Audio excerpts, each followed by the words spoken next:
All right, so we just talked last night about the assurance of salvation and what it means to know for sure that you are on your way to heaven, to be saved in our Christian lingo.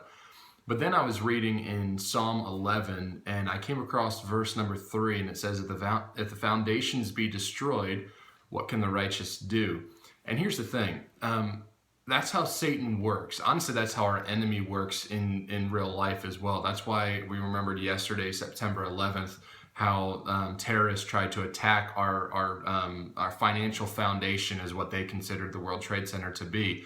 And so they were trying to attack the foundation of America. All they see Americans as were money lovers. And so to attack that meant attacking the foundation.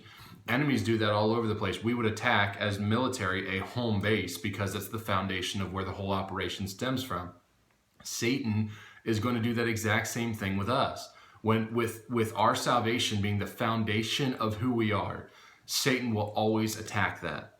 So when we sin, when we mess up, when we say something we shouldn't do, the first thing that Satan's going to do is attack the foundation. But are you sure you're saved? I don't know that a person that acts like that is saved, right? I mean, look at what you've done.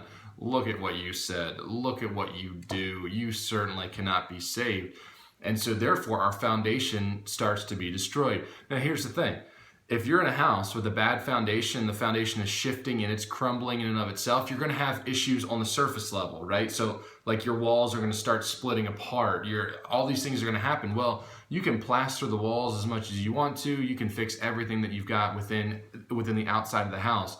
But the moment that you don't fix the foundation, it's never going to get better. The foundation is going to continue to crumble, and then the house is going to fall apart at some point. So you can do everything you want to do on the outside surface level, but what happens is when you don't fix the foundation, the thing's still going to crumble and fall.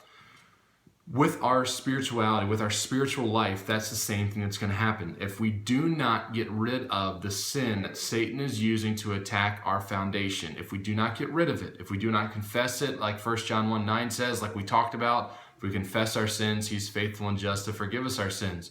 We have the great healer, we have the great physician, we can have the great construction worker, if I can say it that way, who when we bring our sin to him and say, this is the foundational sin, this is the sin that's trying to destroy my foundation, would you forgive me of it and help me to get victory over it?